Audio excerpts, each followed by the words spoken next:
जी दोस्तों, अस्सलाम वालेकुम। बिफोर वी स्टार्ट मैं सिर्फ ये बता दूं आपको कि जो हमारा F8 का जो हमारा पेपर है, बहुत सारे बच्चे मुझसे सवाल करते हैं, सर वो कौन से 3-4 टॉपिक्स हैं जो हमने लाजमी करने हैं जिससे हमारा पेपर काफी तक सिक्योर हो जाएगा। तो मैं हमेशा कहता हूं कि एक आपका टॉपिक है ऑडिट रिस्क, और in the last 5 to 6 attempts examiner है वो रिस्क को जो है वो 18 से 20 नंबर पर लेके चला गया है। तो आप यूं समझें कि 15 से 20 नंबर आप रिस्क के पकड़ लें। Test of control is a very favourite topic of the examiner, it's like a compulsory question. इसके भी आप अपने जहन में रखें 15 से 20 नंबर। और फिर हमारे पास आ रहा है सब्सटैंटिव प्रोसीजर। ठीक है, और जब मैं सब्सटैंटिव की बात करता हूं तो आप सबको पता है कि F8 के अंदर जो है वो सब्सटैंटिव का बड़ा मेजर रोल है। हर सवाल में अगर एग्जामिनर का दिल चाहे तो वो सब्सटैंटिव पूछ सकता है, चाहे वो रिपोर्ट हो, चाहे वो सब्सिक्वेंट इवेंट हो, चाहे वो गोइंग कंसर्न हो, या वो कोई और टॉपिक हो। प्लस सब्सटैंटिव जो है वो सेक्शन बी में भी आ सकता है, सेक्शन ए में भी आ सकता है। रिपीट, मेरी हर बात बड़ी इंपॉर्टेंट है, नोट करते चलें। बहुत सारे बच्चे सवाल कर रहे हैं, आउटसाइड पाकिस्तान से भी कर रहे हैं, इंडिया से भी कर रहे हैं, सर सब्सटैंटिव अगर ओटी में आ गए तो क्या बी में नहीं आएगा? भाई ये किसने कह दिया? ए में भी आ सकता है, बी में भी आ सकता है। और आप अपने जहन में रखें सब्सटैंटिव 25 से 35 नंबर सब्सटैंटिव के आ सकते हैं। तो अब आप जरा गौर से देखें, तो आपके पास ये एरिया हो गया, ये एरिया हो गया, और ये एरिया हो गया। हर वेबिनार के स्टार्ट में मैं कुछ ऐसी अहम बातें करता हूं जो कि आपको इंशाल्लाह फायदेमंद होगी। Let's start. Test of control. अच्छा, टेस्ट ऑफ कंट्रोल में अगर मैं आपको दिखाऊं कि मैंने किस तरह पढ़ाया आप तो अपने अपने अपने केनस के स्टूडेंट्स को, तो हमने बहुत ही एक्सटेंसिव कवरेज की है। और अगर आप हल्का सा स्क्रीन पे देखें तो ये इस वक्त आप मेरे F8 के नोट्स देख रहे हैं। जो बच्चों ने हमें इंडिया से ज्वाइन किया, पाकिस्तान से बाहर हैं, दुबई से हैं, तो अगर आप मुझसे कहेंगे तो मैं आपको ये नोट्स अपने भेज दूंगा। ये देखें, सेल्स साइकिल है। फास्ट स्क्रीन दिख रही है मेरी? फहद? जी सर, स्क्रीन दिख रही है। सॉरी, स्क्रीन दिख रही है सर। बात किसी भी पॉइंट पर आपको लगे ना कि मेरी आवाज में ग्लिच आ रहा है तो आपने मुझे फौरन से बताना है। और बाकी तमाम लोग अपना माइक डन। म्यूट किए हुए, सिर्फ फाहद का माइक अनम्यूट है। एज अ सीआर चल रहे हैं मेरे साथ। ये सेल साइकिल का डायग्राम देखें आप, this is the way we teach sale cycle. फिर इंपॉर्टेंट पॉइंट्स आ गए। हर पॉइंट का अगर आप गौर से देखें तो यहाँ मैंने बताया हुआ है कि उसका रिस्क क्या है। ये देखें आप, रिस्क देखें, यहाँ दिखा, फिर यहाँ रिस्क आ रहा है, फिर यहाँ रिस्क आ रहा है।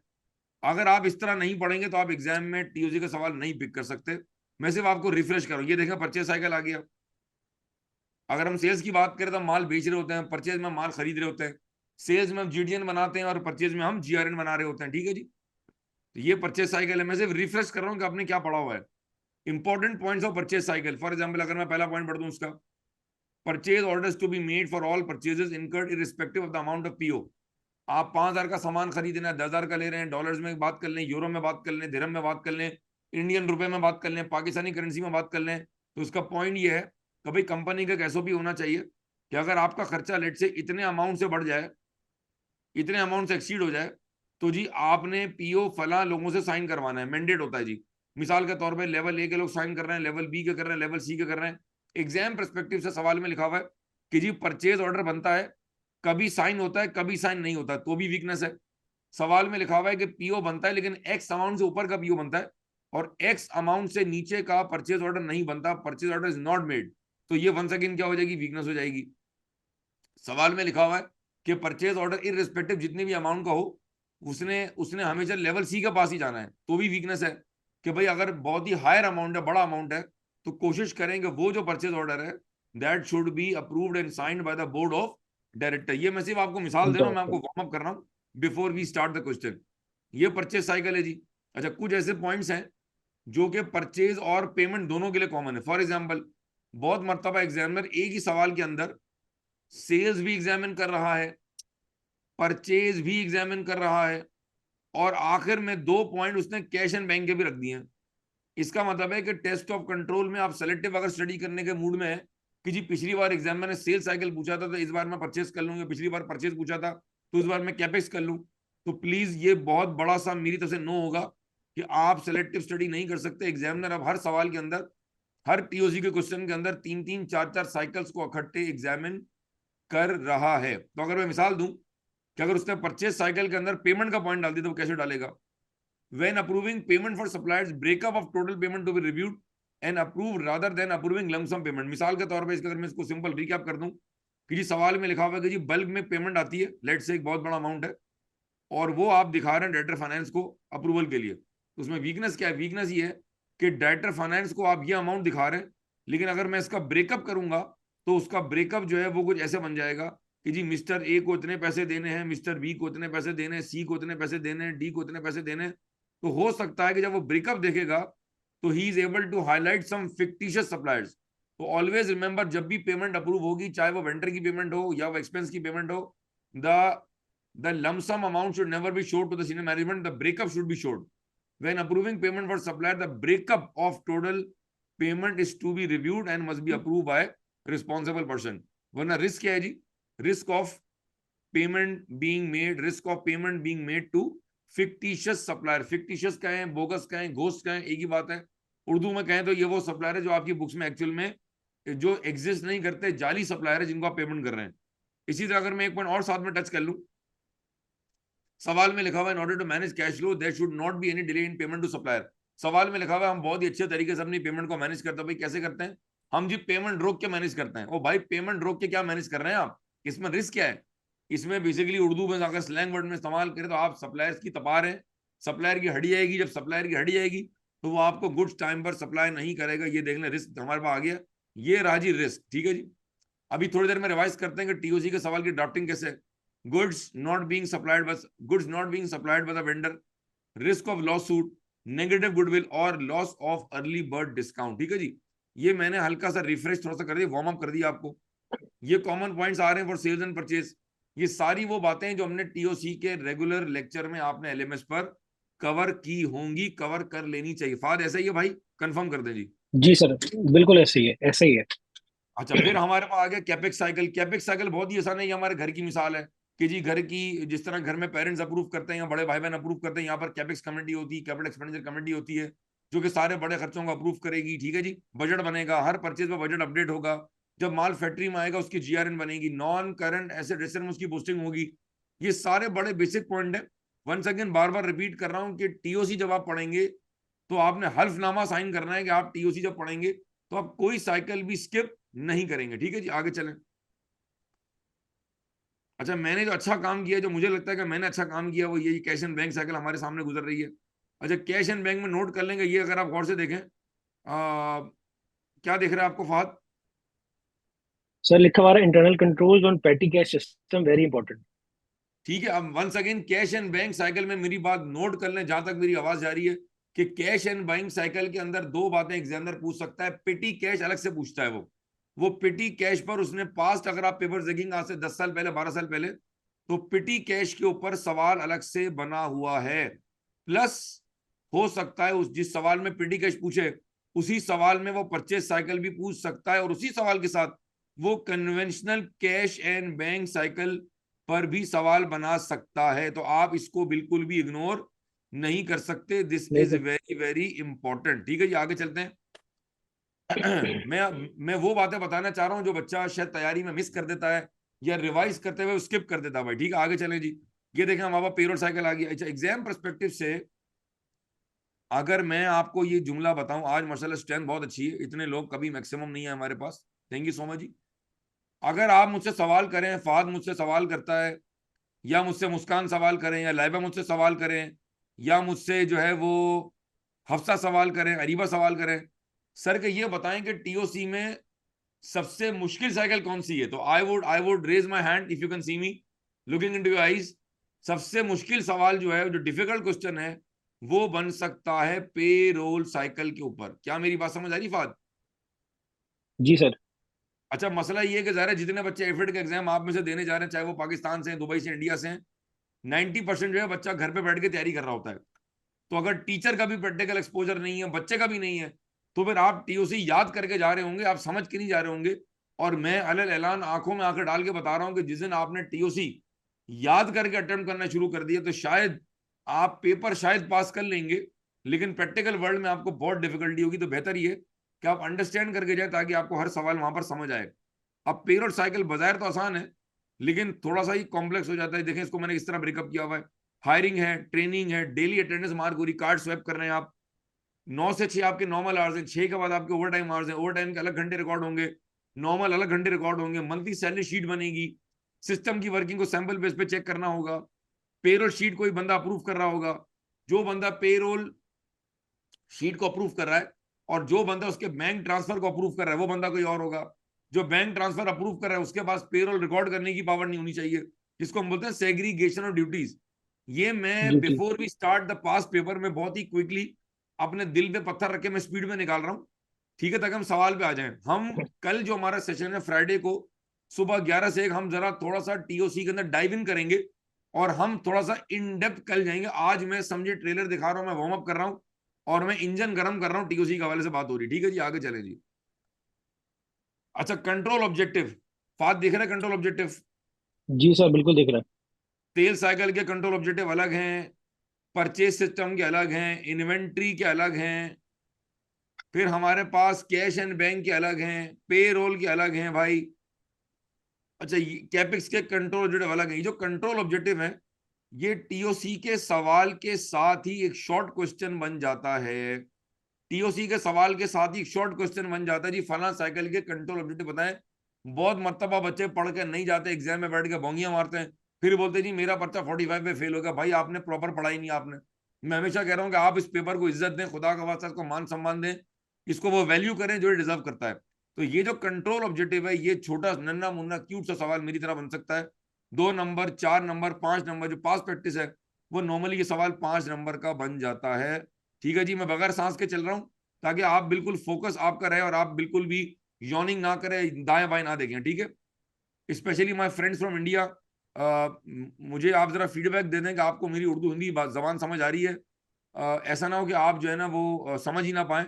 Lot of friends texted me from कराला इंडिया कि सर हमें उर्दू समझ नहीं आती, आप इंग्लिश में ही कीजिएगा। तो उनके लिए मैं नेक्स्ट वीक एक पूरा लेक्चर इंग्लिश में रिकॉर्ड करूंगा। तो is there anybody out who can not understand Urdu Hindi, तो प्लीज मुझे चैट बॉक्स में जरा बता दें। आदिल भाई अस्सलाम वालेकुम। वालेकुम अस्सलाम, मुंबई इंडिया, कैसे हैं भाई, खैरियत से हैं? बहुत सारी ब्लेसिंग्स आपके लिए, इंशाल्लाह you will pass the exam, अभी lots more to come ji.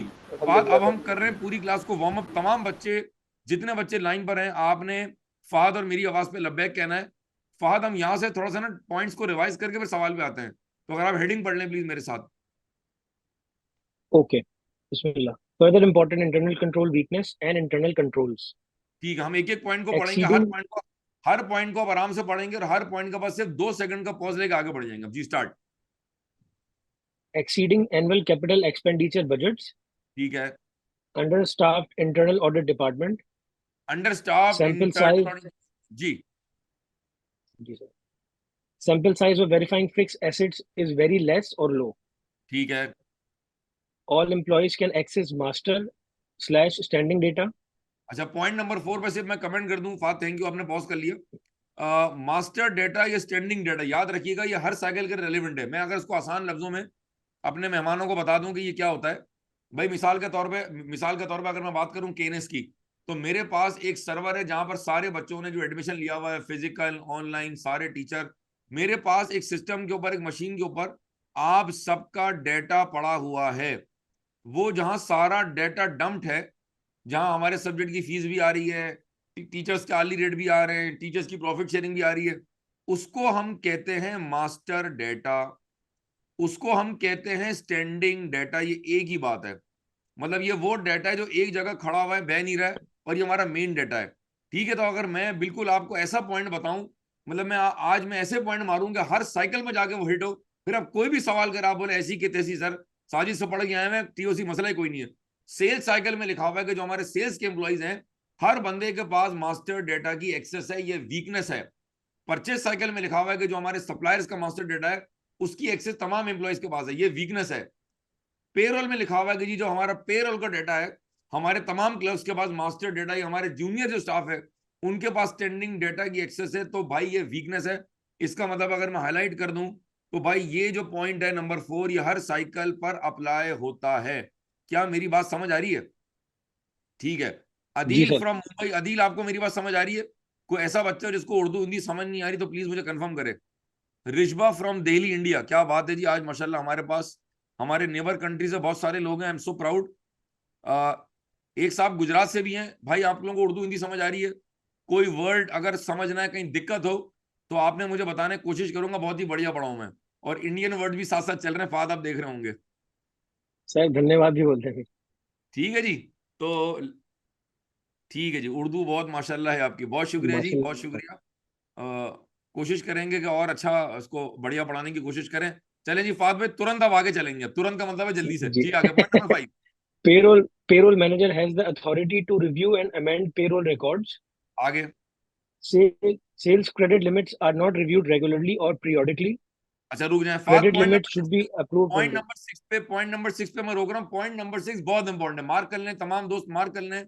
Point number 6 बहुत जी इंपॉर्टेंट है। फाद पूछो क्यों, फाद पूछो क्यों। सर क्यों इम्पोर्टेंट है? ये पॉइंट इसलिए इंपॉर्टेंट है कि जब भी सेल्स साइकिल का एग्जामिनर सवाल करता है तो एग्जामिनर सवाल में लिखता है, दो बातों में एग्जामिनर फंसाता है, सेल्स की बात कर रहा हूं मैं। एग्जामिनर कहता है कि हमारा जो जूनियर स्टाफ है वो क्रेडिट लिमिट को सेट करके सिस्टम में डालता है या पंच करता है और डायरेक्टर फाइनेंस उसको अप्रूव करता है। ठीक है, ये बिल्कुल अच्छी अच्छी बात है, कंट्रोल है ये। वीकनेस कहां बनेगी वो गौर से सुनो। वीकनेस उस वक्त बनेगी जब सवाल में एग्जामिनर लिखता है कि क्रेडिट लिमिट जो है वो जूनियर स्टाफ ही डिसाइड करते हैं और सिस्टम में पंच कर देते हैं। भाई अगर जूनियर स्टाफ को आप लिमिट की पावर दे देंगे तो वो हर कस्टमर की लिमिट बढ़ा बढ़ा के डाल देगा। इसका मतलब है आप अपना बैड डेट्स का रिस्क बढ़ा दोगे, आप इरिकवरेबल डेट का रिस्क बढ़ा दोगे। ठीक है ना, अभी बताता हूँ टीओसी की ड्राफ्टिंग कैसे होती है। तो वीकनेस ये हो गई कि भाई जूनियर स्टाफ का काम ही नहीं है। अच्छा मजे की बात है, सवाल में एग्जामिनर लिखता है जी जूनियर क्लर्क या जूनियर सेल स्टाफ जो है वो क्रेडिट लिमिट डिसाइड करता है और जो उनका अगला सीनियर बंदा है वो उसको अप्रूव करता है। भाई ये सीनियर बंदे का काम है, either it could be sales director, मैं लिख देता हूं यहां पर। जो क्रेडिट लिमिट है वो अप्रूव कौन लोग कर सकते हैं, या तो वो करेगा जी सेल्स का डायरेक्टर, या वो करेगा कंपनी का फाइनेंस डायरेक्टर। और अगर आप मुझसे पूछें as a chartered accountant ideal क्या होगा, तो ideally it should be the credit controller, क्योंकि इन तीनों के अंदर, इन तीनों लोगों के अंदर he is the person who is independent. एक पॉइंट तो ये हो गया। अब नंबर 2 पॉइंट पे आते हैं। सवाल में लिखा हुआ है जो हमने क्रेडिट लिमिट सेट कर दी, मिसाल के तौर पे जो अदील भाई हमारे इंडिया से हैं उनकी हमने लिमिट सेट कर दी लेट से 1 लाख इंडियन INR, 1 लाख। अब सवाल में लिखा हुआ ये लिमिट जो हमने शुरू में अदील भाई की सेट की थी इसको हमने दोबारा कभी रिव्यू नहीं किया। सवाल में लिखा हुआ दोबारा कभी रिव्यू नहीं किया। इसका मतलब है कि हम ये रिस्क फेस कर रहे हैं कि अगर अदील भाई अच्छे अच्छे हमारे कस्टमर हैं और बड़ा फ्रीक्वेंट यूजर हैं, तो अगर हमने इनकी लिमिट को नहीं बढ़ाया, अगर हमने इनकी लिमिट को 2 लाख INR या 2 लाख पाकिस्तानी करेंसी नहीं किया, तो ये रिस्क है कि हम इनसे बिजनेस लूज कर जाएंगे। और ये रिस्क है कि अगर अदील भाई अच्छे पे मास्टर नहीं है, टाइम पर पेमेंट नहीं करते हैं, तो हमने इनकी लिमिट को बढ़ा के रखा हुआ है जिससे हमारे बैड डेट्स में इजाफा हो जाएगा। क्या मेरी बात समझ आई मेरे दोस्तों प्यारे?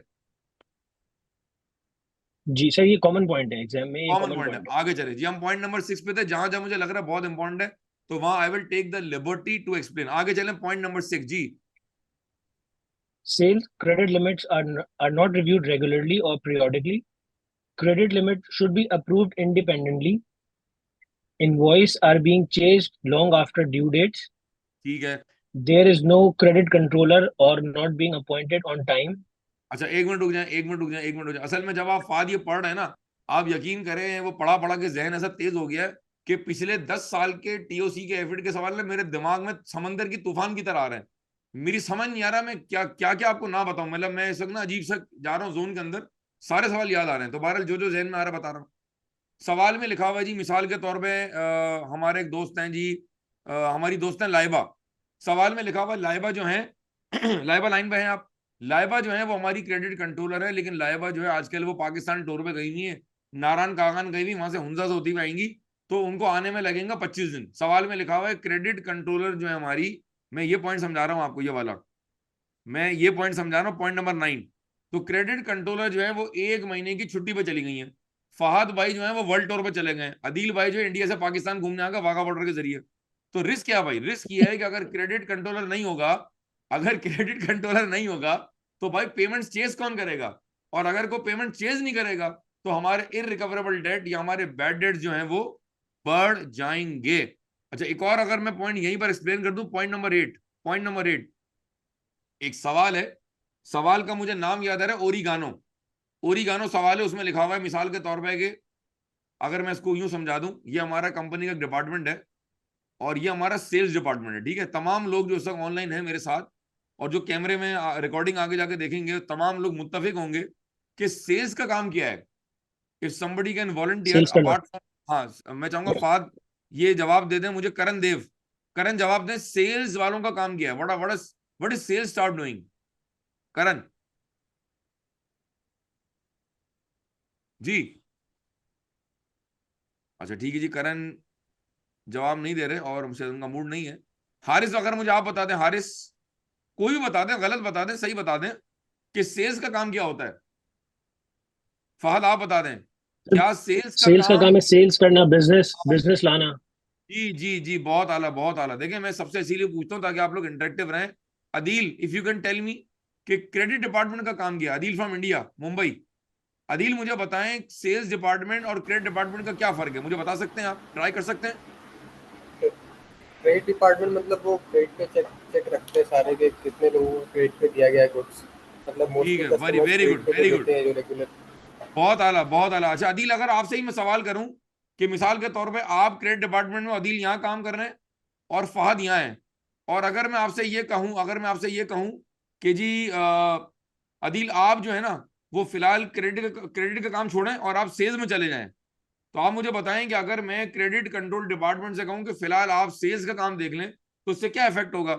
इससे आपकी रिकवरी इफेक्ट हो जाएगी, जो कस्टमर्स की आप पेमेंट फॉलोअप कर रहे थे उसमें डिले हो जाएगा। या मैं ऐसे कहूं फहद से कहूं कि फहद फिलहाल अदील साहब जो हैं वो छुट्टियों में गए हुए, तो अगर आप सेल्स के साथ साथ जो हैं अगर आप वो क्रेडिट का काम भी देख लें तो उससे क्या फर्क पड़ेगा। उससे फहद भाई क्या करेंगे, फहद भाई सारे कस्टमर्स के पीछे भागना शुरू कर देंगे। तो अगर फहद भाई रिकवरी करेंगे तो फिर सेल्स कौन करेगा, वो हमारे उर्दू में कहते हैं जिसका काम उसी को सांझे। इसका मतलब ये हुआ कि ये क्रेडिट रिकवरी का काम सेल्स वालों का नहीं है, और सेल्स का काम जो है वो क्रेडिट रिकवरी वालों का नहीं है। इसको हम बोलते हैं सेग्रीगेशन ऑफ इसको हम कहते हैं सेग्रीगेशन ऑफ ड्यूटीज। ड्यूटीज। आगे चलें फहद ड्यूटीज जी, आगे चलें फहद। इन नंबर नंबर आप देयर थे इज 10। 10 पे, all commercial documents must have a minimum 4 copies. Flat discount is given to all customers without credit check. ठीक है, आगे चलें। Customer statements are not sent on regular basis. ठीक है। Receivable/creditors ledger is not reconciled on timely basis. अच्छा, अगर point number All 13 में रुक commerce जाओ फाद, फायद अगर आप पॉइंट जी नंबर सर। 13 में रुक जाओ, तो I will take the liberty के मैं आपको ये पॉइंट समझाऊं। ये भी बड़ा कॉमन पॉइंट है, ये परचेज में भी आता है, सेल्स में भी आता है। एक हमारे पास, मैं स्क्रीन पर बना रहा हूं, एक हमारे पास होता है डेटर्स कंट्रोल अकाउंट, नजर आ रहा है मैं लिख रहा हूं। जी ये जो डेटर्स कंट्रोल अकाउंट होता है ना, डेटर्स कंट्रोल अकाउंट, इसका जो क्लोजिंग बैलेंस होता है ना, इसका जो क्लोजिंग बैलेंस होता है, it should reconcile with all the individual debtors. मिसाल के तौर पे ए है, बी है, सी है, डी है, ई है, इन सब का जो ये क्लोजिंग बैलेंस है, अगर मैं इन सबको ऐड करूंगा तो ये सारे बैलेंस जो है ये यूं जाके ऐड होने चाहिए। ये हमने बचपन में पढ़ा था भाई, ठीक है। इसका मतलब है जो कंट्रोल अकाउंट है, it is a combination, it's a mixture, it's a converse of all the individual accounts. तो अगर आपका ये वाला क्लोजिंग बैलेंस जब मैं इनको ऐड करूंगा और इनसे टाई नहीं होगा, इसका मतलब है कि आपने यहां कहीं पोस्टिंग में या तो यहां, या आपने यहां की गलती की है, या आपने यहां पोस्टिंग कर दी है, या आपने यहां को गलती कर दी है। इसका मतलब है कि जो बैलेंस आप यहां से दिखा रहे होंगे अपने फाइनेंशियल स्टेटमेंट के अंदर, वो बैलेंस फिर एक्यूरेट नहीं होगा। क्या मेरी बात समझ आई पॉइंट। तो अगर मैं सिर्फ इसको यूं जी रिफ्रेश करूं कि कंट्रोल अकाउंट चाहे वो रिसीवल का हो या वो पेबल का हो, that should be reconciled on a timely basis and must be approved by authorize personnel. Authorize का है, रिस्पॉन्सिबल का है, डेजिग्नेटेड का है, सब एक बात है, ठीक है जी। आगे चलें। अच्छा कहाँ थे जी, कहाँ से चले थे हम जी। Point number 13 14। पॉइंट पे थे। जी पॉइंट नंबर 14 पढ़े जी। जी, all commercial documents should be sequentially pre-numbered. Example, sales invoice, GRN and GDN. आगे चलें। When disbursing the salary, the total of bank transfer list is only compared with the total of payroll records. ठीक है। In the case आगे of चलें। petty cash balance maintained must be equal to cash total float. That is petty cash balance plus supporting documents and petty cash vouchers. अच्छा, इसका मतलब अगर मैं समझा दूं आपको, मिसाल के तौर पे अगर मैंने अपने केएनएस इंस्टीट्यूट के लिए, अगर मैंने महीने का पेटी कैश रखा हुआ है 50,000 रुपए, ठीक है, मेरा अकाउंटेंट खर्च करता गया, उसने खर्चा कर लिया 20,000 रुपए का, ठीक है, अब कितने पैसे बच गए, अब पैसे बच गए 30,000 रुपए। 30,000। तो ये जो 30,000 रुपए मेरे अकाउंटेंट अदील की जेब में पड़े हुए हैं, या लाइबा की जेब में है, या मुस्कान की जेब में, या हमारे भाई फाद की जेब में है, इसको हम बोलते हैं कैश फ्लोट। जिस तरह समंदर में पानी फ्लोट करता है, पानी के टैंक में पानी फ्लोट करता है, उस तरह आपकी दराज में और आपके जेब में जो पैसा मौजूद होता है, मेरे हाथ का इशारा अगर देखें, उसको बोलते हैं कैश फ्लोट। तो जी कैश फ्लोट है 30,000 रुपए, और 20,000 रुपए के आपके पास होंगे पीटी कैश वाउचर्स। तो जब मैं इसको 30,000 को 20,000 से ऐड करूंगा तो ये मेरा टोटल अमाउंट बनना चाहिए, इसकी बात कर रहा है। इसको बोलते हैं कैश फ्लोट, या इसको बोलते हैं कैश टिल। जो पैसा तुम्हारी इस वक्त दराज में रखा हुआ है, जो पैसा तुम लोगों की इस वक्त जेब में एज वी स्पीक, उस पैसे को हम बोलते हैं कैश टिल, या हम बोलते हैं कैश फ्लोट। आगे चलो। float. In the case of more than one cash customer, cash till in an outlet, all employees should not have access to the cash counters where physical cash is kept and cash sale records are maintained. आगे चलें जी। Where there is more than one cash counter at an outlet restaurant, cash must be reconciled with the counter sales record for each counter slash cash till separately so that discrepancies exceptions can be noted separated ठीक है जी। अच्छा, अभी अगर separately. मैं आगे चलूं तो आपको क्या देख रहा है फाद? सर आप आगे आए हैं तो ठीक है। जी ये आ गई सेल्स साइकिल्स के समराइज पॉइंट्स.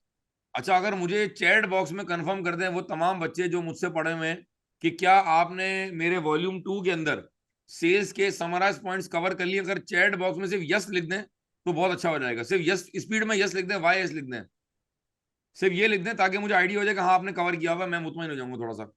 ठीक है, करण, हफ्सा, फाहद, राव, वेरी गुड, जबरदस्त। अच्छा, मैं एक ऐसी टिप आपको देने जा रहा हूं, और ये जो नोट्स जो मेरे दोस्त इंडिया से हैं, मुंबई से हैं, दिल्ली से हैं, गुजरात से हैं, जहां से हैं, उत्तर प्रदेश से हैं, ये नोट्स आपको मैं प्रोवाइड कर दूंगा। वो जो हमारा इंडिया वाला ग्रुप है उस पर डाल दूंगा। लेकिन मेरी ये बात बहुत गौर से सुने, फाद आप भी सुने। जब जब तुम जी सर. टीओसी का सवाल करने बैठोगे, जब जब तुम टीओसी का सवाल करने बैठोगे, तुम्हें कसम है कि तुम पहले ये पॉइंट पढ़ोगे। कितने पॉइंट है चेक करो। ये है तुम्हारे पास 28 पॉइंट, 28 पॉइंट से आखिरी पॉइंट ये रहा। ठीक है. ये 28 पॉइंट्स आपने कवर करने सेल्स के। फिर आप आ गए परचेज के ऊपर। तो परचेज के पॉइंट्स अगर आप देखें तो हमारे पास परचेज के पॉइंट्स है 20। इसका मतलब है 28 पॉइंट फाद ऊपर है मेरी जान, और 20 पॉइंट भाई ये जी हो गए। तो ये तुम्हारे पास होगा 48 पॉइंट, ऐसा ही है भाई, 48। ऐसे ऐसे ही है. उसके बाद तुम्हारे पास आ गए पेरोल के पॉइंट्स। अगर मैं पेरोल के पॉइंट्स ऐड कर लूं 48 के अंदर, तो ये तुम्हारे पास है फाद भाई, जरा टोटलिंग मारे, ये होगा तुम्हारे पास 36। तो ये होगा तुम्हारे पास वाह. 48 और 36, ये होगा 84 पॉइंट्स। इसका मतलब है जब जब आप टीओसी का सवाल करने बैठेंगे, सर साजिद कपाड़िया ये रिक्वेस्ट कर रहे हैं, ये बता रहे हैं कि 84 पॉइंट्स को पहले एक बार स्पीड में गो थ्रू कर लें, फिर बेशक कोई भी सवाल को अटेम्प्ट कर लें। क्या ये बात समझ आ रही है? डन है. ठीक है जी, आगे चलते हैं जी। और क्विकली हम एक सवाल को जरा देखते हैं। मैं कह रहा हूं आज हमारा टीओसी का पार्ट 1 है। जरा हमने इंजन वार्म अप कर लिया, हमारे दोस्तों ने ज्वाइन कर लिया, और मैं भी बड़ा एक्साइटेड हूं, लेकिन मुझे लग रहा है कि मुझे ज्यादा टाइम चाहिए होगा। माजरत, आज हमारे पास वेबिनार का ये आईडी का इशू आ रहा था। अच्छा, सिर्फ ये देख लें जरा, ये कल की क्लास का मैं आपको बता रहा हूँ एजेंडा। जी, my friends from India and students from outside Karachi and obviously from Karachi. ठीक है जी, वो तो है ही हमारे दिल के करीब। फाद भाई जरा हेडिंग पढ़ रहे हैं आप। Constructing TOCs from controls. Few examples for my ACCA F8 चीते. ठीक है जी, चीताज है जी, क्योंकि खाली आप होते तो चीते होते, ये बहुत सारे यहाँ चीता. पर। अच्छा, ऑल चीता. माय फ्रेंड्स फ्रॉम इंडिया, मेरी बात सुने गौर से। बहुत सारे बच्चों को जो सबसे बड़ा प्रॉब्लम आता है वो ये आता है, जरा गौर कीजिएगा।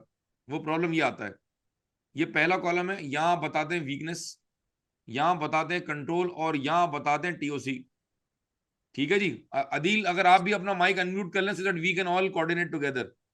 अदील, ऐसा ही है, वीकनेस पहले बताते हैं, कंट्रोल बताते हैं, और टीओसी बताते हैं। एक नंबर यहां पर है, यस सर. एक नंबर यहां पर है, एक नंबर यहां पर है। तो एक पॉइंट के कितने मार्क्स हो गए? 3. ठीक है। अच्छा, अगर मैं इसका ब्रेकअप करूं इस वन का, तो 0.5 mark is for the identification and 0.5 mark is for the impact. अच्छा, अब अगर आपको ऑडिट इसका पिछला वेबिनार याद आ रहा हो, तो इम्पैक्ट तो वहां भी बताते हैं। फर्क सिर्फ इतना है कि जब हम टीओसी की बात करते हैं तो प्लीज नोट कर लें, प्लीज नोट कर लें भाई, प्लीज नोट कर लें कि हम टीओसी के इम्पैक्ट को बताते हुए यहां पर हम अंडर स्टेटमेंट और ओवर स्टेटमेंट और अंडर वैल्यूड और ओवर वैल्यूड का वर्ड इस्तेमाल नहीं करेंगे, क्योंकि ये ऑडिट रिस्क का सवाल नहीं है, क्योंकि ये टीओसी का सवाल है। ये जबान हम ऑडिट रिस्क पे इस्तेमाल करते हैं, हम टीओसी में ये वाली वर्डिंग इस्तेमाल नहीं करेंगे। सर तो फिर हम यहाँ क्या करेंगे? हम टीओसी का इम्पैक्ट बताते हुए, चाहे वो क्वांटिटेटिव इम्पैक्ट हो या वो क्वालिटेटिव इम्पैक्ट हो, उसकी भाषा डिफरेंट होगी, उसकी वर्डिंग डिफरेंट होगी। फॉर एग्जाम्पल, अगर मैं बता रहा हूँ बेड डेट्स की बात कर रहा हूँ, तो मैं इम्पैक्ट में बताऊंगा there is a risk that bad debt will increase, there is a risk that debtors will not be recorded accurately, there is a risk that sales will not be recorded correctly। ये जुमले इस्तेमाल होंगे। मैं repeat कर रहा हूं, मैं लिख रहा हूं यहाँ पर करेक्टली। फास्ट समझ रहे हो? बहुत बड़ी बात बता रहा हूं मैं ये। जी जी जी सर, मैंने असल में टीओसी के क्वेश्चंस कर लिए हैं 7-8, तो उसमें सब में इसी तरह से है। ऐसा ही है। अच्छा, बहुत मर्तबा बच्चे कहते हैं जी ये जुमला क्यों नहीं आएगा भाई, तो फिर रिस्क में क्या हो जाएगा? ऑडिट रिस्क की माइंडसेट में और टीओसी का माइंडसेट में फर्क है। तो मैंने जरा इस बात को एम्फोसाइज कर दिया कि अच्छा, एक और बात, जरूरी नहीं कि हर सवाल में ये वाला कॉलम भी आए। बहुत सारे सवाल में अगर आप देखेंगे टीओसी के, तो वो कहते हैं वीकनेस एक्सप्लेन करें और इंटरनल कंट्रोल रिकमेंड करें। इन दैट केस फिर ये हो जाएगा 2 मार्क्स का हो जाएगा। जैसे मिसाल के तौर पे सवाल है हमारे पास जून 2012 पेर इंटरनेशनल का, उसमें कह रहा है वीकनेस बताएं, कंट्रोल बताएं, टीओसी बताएं। तो जिस सवाल में एग्जामिनर ये तीनों बातें पूछ रहा है, अल्फा, ब्रावो और चार्ली, तो वो सवाल थोड़ा सा मुश्किल हो जाएगा, क्योंकि अगर आपने वीकनेस गलत बता दी तो कंट्रोल भी गलत हो जाएगा, और जब आपने कंट्रोल गलत बता दिया तो फिर टीओसी भी गलत बन जाएगा।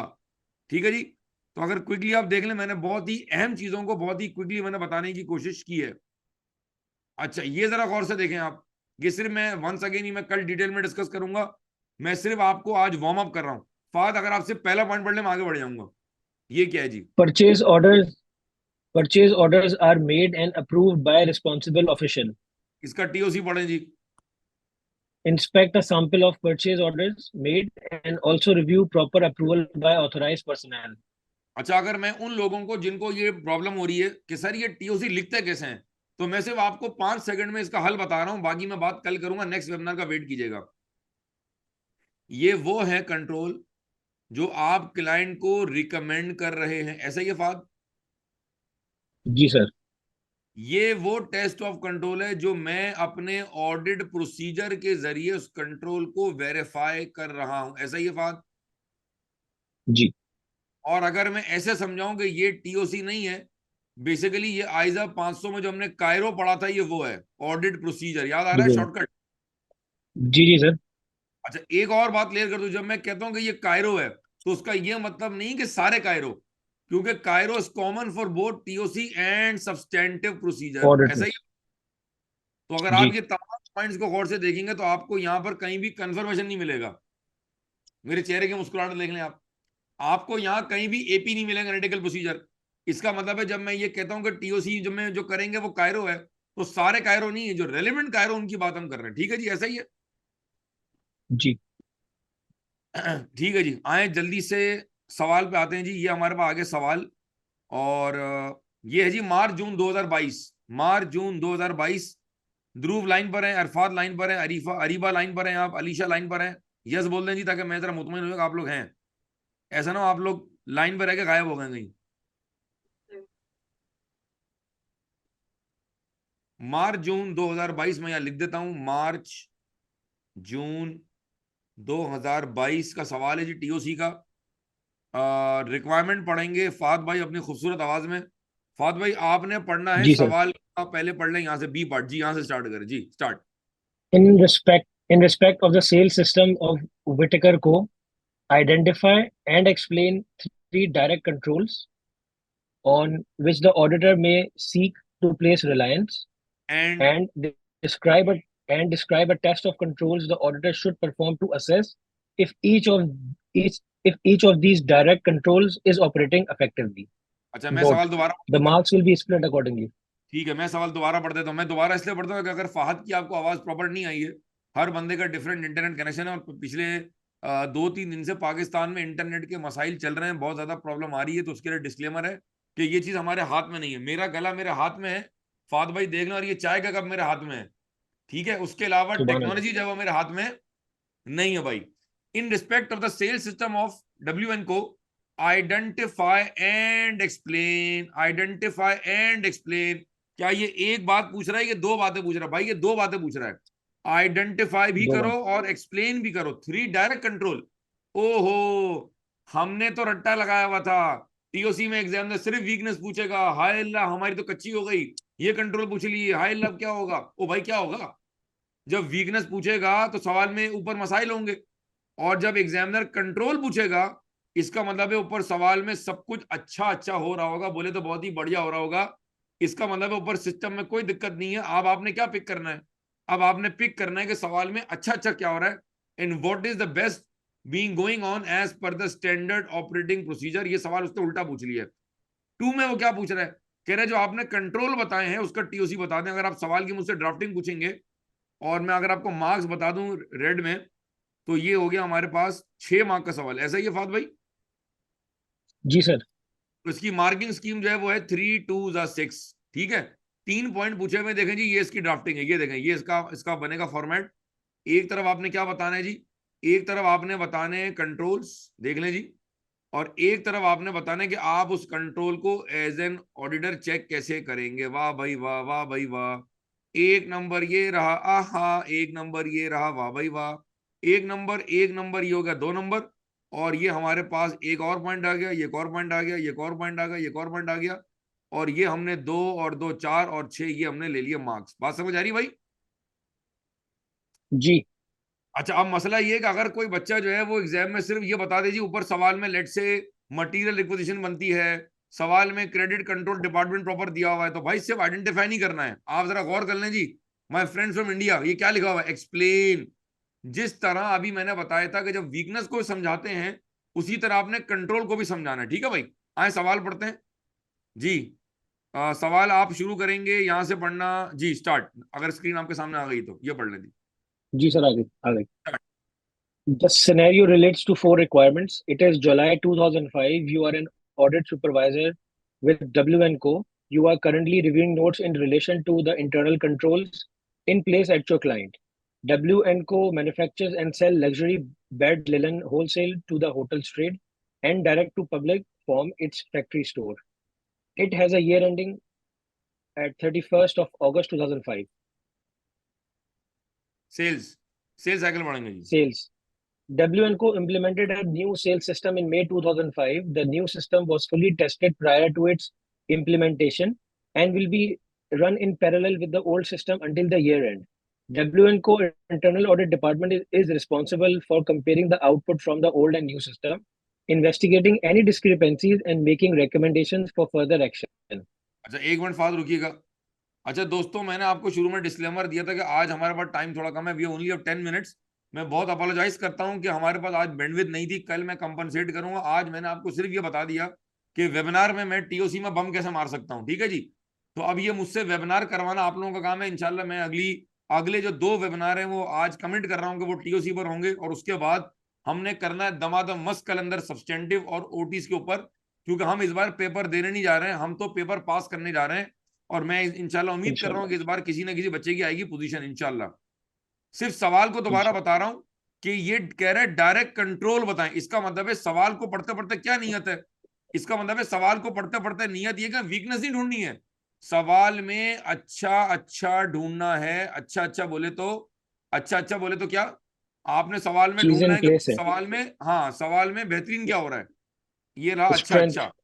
जी बिल्कुल सही, स्ट्रेंथ आपने ढूंढनी है भाई। तो सवाल पढ़ते पढ़ते देखे ना ये क्या लिखा हुआ है, वो कह रहा था new system was fully tested prior to its implementation and will be run in parallel with the old system until the year end। ये हो गया पहला कंट्रोल, ये मैं से मार्क कर रहा हूं जो टाइम कम है, ये हो गया पहला कंट्रोल। आगे चलें जी। The आगे company department, operates a fully. एक मिनट बाद, एक मिनट, आगे department is responsible for comparing the output from the old and new system, investigating any discrepancies and making recommendation for further action. ये भी आ गया एक और कंट्रोल। आगे चले जी, फास्ट स्टार्ट करें यहां से। The company operates a fully automated credit check process for all its new hotel customers. ठीक है, The automated system generates a credit limit for each new customer, with the sales director approved before the customer can place an order. She evidence her approval in the system. जी हमें she से कोई एतराज नहीं, हमारा she पर पूरा भरोसा है, तमाम शी नोट कर लें। हमें यहाँ पर पूरा भरोसा, फाद पे भरोसा है हमें शी के ऊपर भाई। जी सर, बिल्कुल सर, लबैक। ठीक है जी। The company operates a fully automated credit check process for all its new hotel customers. The automated system generates a credit limit for each new customer, which the sales director approves before the customer can place any order. She evidences her approval in the system. भाई ये weakness नहीं है, ये आ गया control. Sir ये control strength कैसे, है। Control मैंने ऐसे पिक किया, सिस्टम क्रेडिट लिमिट बता रहा है, इसका मतलब है कोई ह्यूमन जजमेंट नहीं है। बोले तो फाद भाई कोई बाइसनेस नहीं है कि ये अच्छा और ये नहीं बुरा। है। जिसके बाद अप्रूवल हो रही from sales director, director approve कर रहा है भाई, कंपनी का प्यून अप्रूव नहीं कर रहा भाई, ठीक है। और जिसके बाद वो क्या कर रही है, वो एविडेंस भी कर रही है, she evidences her approval in the system. ये पूरा का पूरा एक कंट्रोल है, इट्स स्ट्रेंथ। आगे चलो। On a monthly basis, On a monthly basis, the receivable ledger clerk downloads the age receivable report and reviews it for outstanding debts.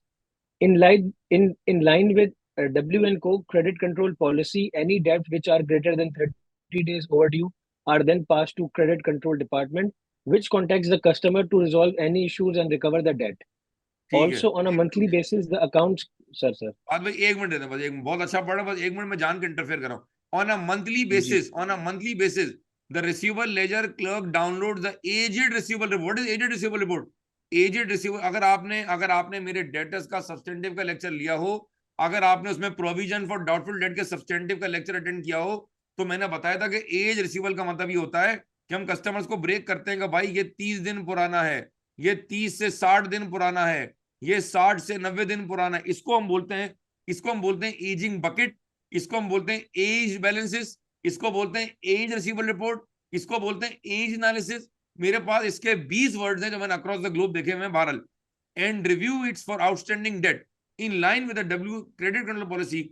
Any debts which are greater than 30 days overdue are then passed to the credit control department, which contacts the customers to resolve any issues and recover the debt.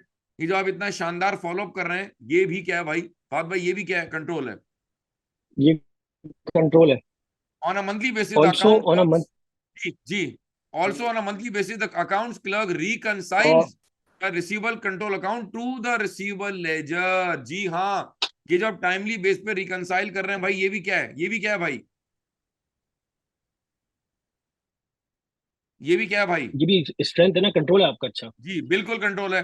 Any reconciling items are documented, errors are corrected on timely basis and then reconciliations are reviewed and approved by the financial controller. तो अगर आप गौर से देखें तो ये पूरा का पूरा एक ही पॉइंट है, और ये हमारा बन जाएगा इंटरनल कंट्रोल। सिर्फ मुझे ये फीडबैक दे दें, ये फीडबैक दे दें कि क्या ये सवाल आसान था, मुश्किल था, समझ आया सवाल? 5 लोग जरा चैट बहुत बॉक्स आसान में है यस सर। बोल दें जी। अफरा, ध्रुव, सारे हमारे बड़े खास बच्चे हैं, उसामा, फहद, वेरी गुड, जजाकल्ला। मैं आपको चैलेंज कर रहा हूं, मैं आपको बेट कर रहा हूं, मैं आंखों में आंखें डाल के आपसे कह रहा हूं कि वो जो मैंने सेल्स के आपको समरी पॉइंट बना के दिए हैं, अगर आप वो पढ़ लें, वो टोटल 84 पॉइंट पढ़ लें, मैं बता रहा हूं आपको टीओसी का सवाल बॉदर नहीं करेगा।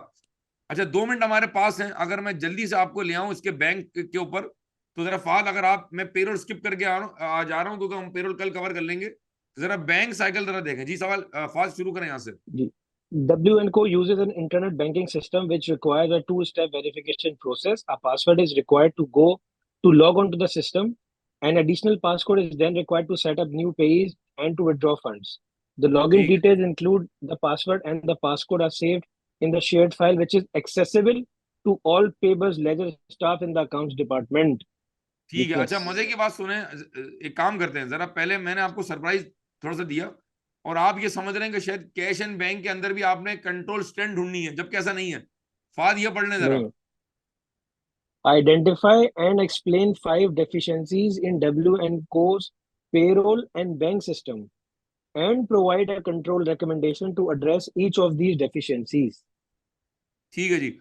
अब मैं जरा सवाल को दोबारा पढ़ता हूं। Identify and explain 5 deficiencies. 5 का मतलब है 5 है भाई, एक आध एक्स्ट्रा लिख सकते हैं बस, लेकिन 5 बतानी है आपने। Payroll and bank system and provide a control recommendation. Sir सवाल की ड्राफ्टिंग कैसे होगी, सवाल की ड्राफ्टिंग ऐसे होगी, ये आपका बन गया सवाल का, ये जब एग्जाम में बैठेंगे तो आप कॉलम में आंसर देंगे। ये आ गई आपकी डेफिशिएंसी, ये आ गया आपका कंट्रोल। 5 2 10, मार्किंग स्कीम साथ साथ बता रहा हूँ, 5 2 10, एक नंबर ये रहा, एक नंबर ये रहा, और ये एक पॉइंट कितना मार्क का हो गया फहद? 2 मार्क का हो गया सर। अच्छा सर, अगर सवाल में वो पेरोल भी बता रहा है, बैंक भी बता रहा है, तो क्या ये जरूरी है कि मैंने दोनों को बराबर करना है कि अक्कड़ बक्कड़ बम्बे बो करना है? नहीं जी। 3 ये हो सकते हैं, 2 ये हो सकते हैं, 4 ये हो सकते हैं, 1 ये हो सकते हैं, 5 ये हों और ये सिफर हो, ये जरा खतरनाक हो जाएगा। तो आई वुड रिकमेंड कि अगर तो बराबर लिख सकते तो क्या बात है, वरना अगर किसी एक के लेट से 3 है और इसके अगर 2 हैं तो ये जबरदस्त कॉम्बिनेशन हो जाएगा। एग्जामिनर ने इस पर कोई कमेंट नहीं किया हुआ है, लेकिन 5 डेफिशिएंसीज हैं, तो आई वुड रिकमेंड कि अगर 2 साइकिल हैं तो आप दोनों को कवर करें। ये बात समझ आती है जी तमाम बच्चों को? जी सर। जी जी जी। मतलब मैंने यकीन करें 45 मिनट मुझे हुए हैं, लेकिन मैंने टीओसी की नब्ज पकड़ ली है कि यार ये वो चीजें जो आप एग्जाम में गलती कर सकते हैं। तो फात भाई, आपकी खूबसूरत आवाज में अगर आप जल्दी से जरा बैंक को दोबारा पढ़ लें, क्योंकि अब हम किस नियत से पढ़ रहे हैं फात भाई, हमने क्या ढूंढनी है? क्या मैं गलती, कि उसमें कोई ना कोई गलती होगी, टेस्ट ऑफ कंट्रोल मिसिंग हो गए। जी जी, start start start. The W&Co uses an internet banking system which requires a two-step verification process. A password is required to log on to the system. Any additional passcode is then required to set up new pays or to withdraw funds. The login details, including the password and the passcode, are saved in the shared drive, which is accessible to all payables ledger staff in accounts department. जी, ये मैं इस पे क्या लिख रहा हूँ फात, जरा पढ़ते हैं, इसमें क्या सर लिख ये रहा हूँ? weak- ओ, सर ये मैं इस पे लिख वीकनेस है। रहा हूँ which is accessible to all ओ पीपल। भाई आप तमाम लोगों को एक्सेस क्यों देंगे आप ये लॉगिन डिटेल पासकोड डिटेल आप तमाम लेजर स्टाफ को नहीं दे सकते भाई? इस पे स्टेट क्या बनता है? ओ आगे चलें जी जी, ओ नेक्स्ट पे आए जी। The accounts clerk undertakes the bank reconciliation on a weekly basis. The reconciling items are documented and sent to finance controller for review. The financial controller also investigates the reconciling item if the sum of these items is significant. जी once again, Auditors, once again, जी, once again क्या भाई? ओ अच्छा, अब देखिए points pick oh, करें जी। हाँ, मैं कोशिश करूँ कि मैं इसको इंटरेक्टिव बना दूं जी। आप भी बंद कमरे में, पता नहीं बिस्तर पे हैं, गद्दे पे हैं, सोफे पे हैं, छत पे हैं, किचन में, वल्ला वाला हमें नहीं पता कहाँ है। मैं अपने रूम में हूँ भाई, तो I want to create some humour. वो कह रहा है the accounting clerk undertakes the bank reconcile on a weekly basis. तमाम बच्चे सुने, पाकिस्तान के और दुनिया भर के, इंडिया दुबई जहां से भी आपने ज्वाइन किया हुआ है, sir bank reconciliation daily base पे बनेगी। Sir bank reconciliation should be prepared on a more regular basis. अगर आप वीकली बेस पे करेंगे तो आप टाइमली बेस पे गलतियों को नहीं पकड़ पाएंगे, रिस्क ऑफ फ्रॉड और एरर बढ़ जाएगा। टीओसी का सवाल है, इंपैक्ट बताना पड़ेगा।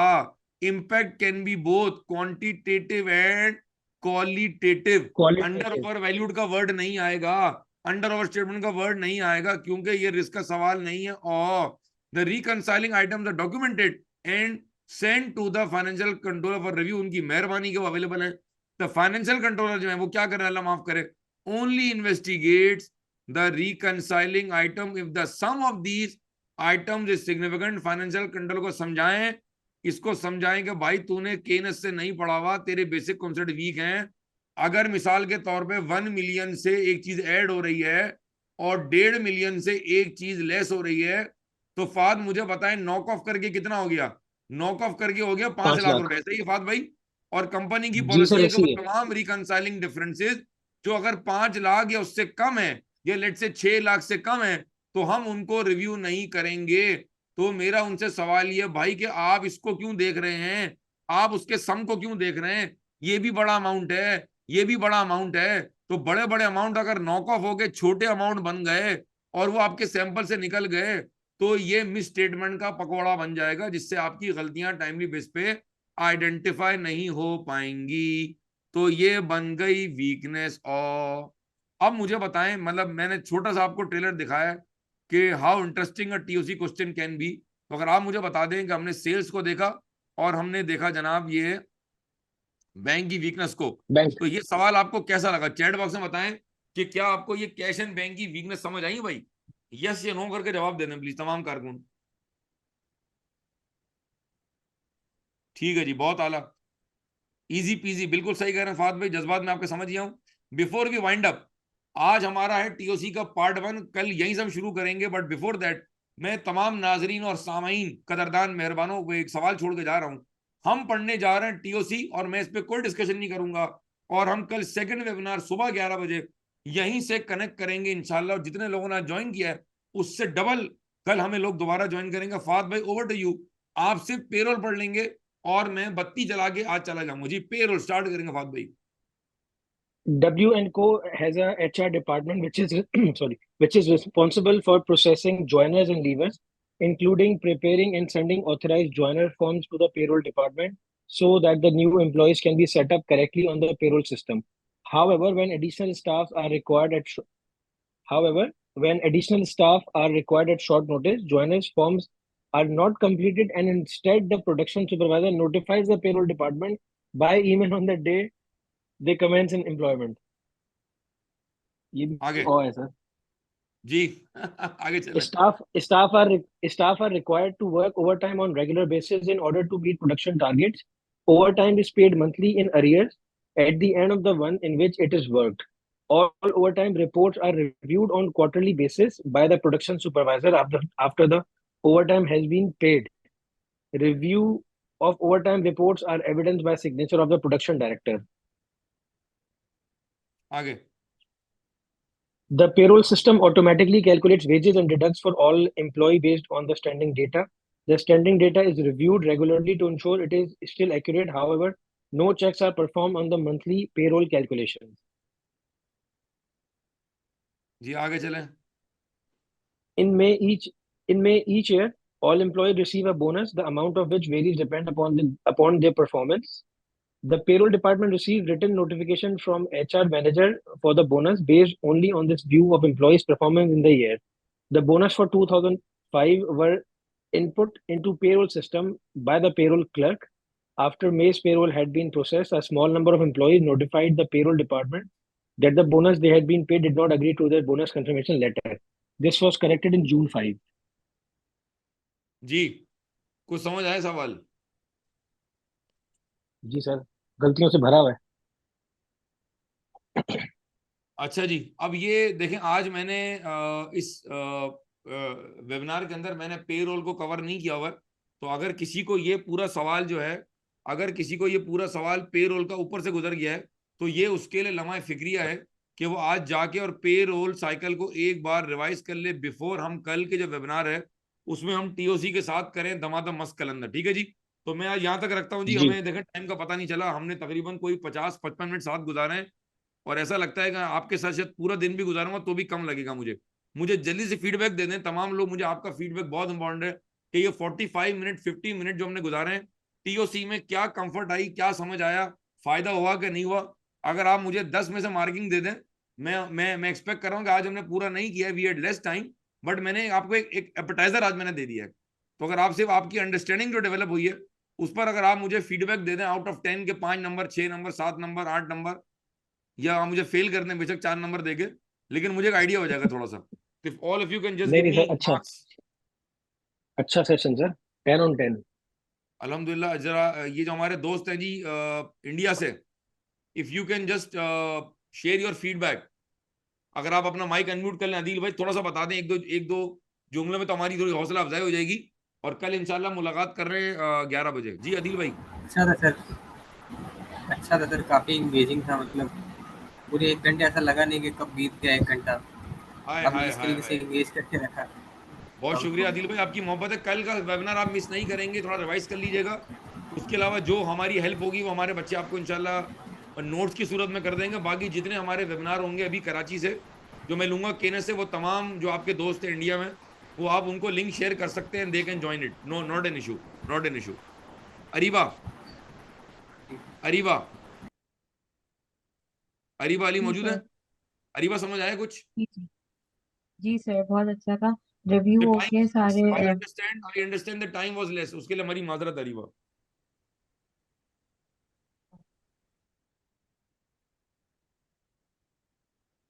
जी और कोई फीडबैक अगर दे दे। हफ्सा लाइन पर है हमारे साथ? हफ्सा, हफ्सा लाइन पर है? Yes Hafsa Arif, yes sir. Hafsa समझ आया कुछ?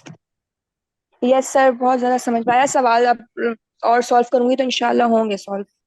ठीक है, अच्छा बहुत जी। ठीक है, बहुत शुक्रिया अफसर, थैंक यू। ध्रुव समझ आया बेटा, ध्रुव पटेल?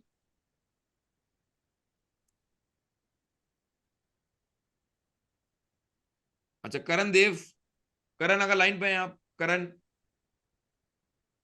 ध्रुव ने यस लिख दिया सर। ठीक है जी, बहुत आला, ठीक है। नोमान भाई आप हैं? मोहम्मद नोमान फ्रॉम लाहौर मेरे ख्याल में, if I am not wrong.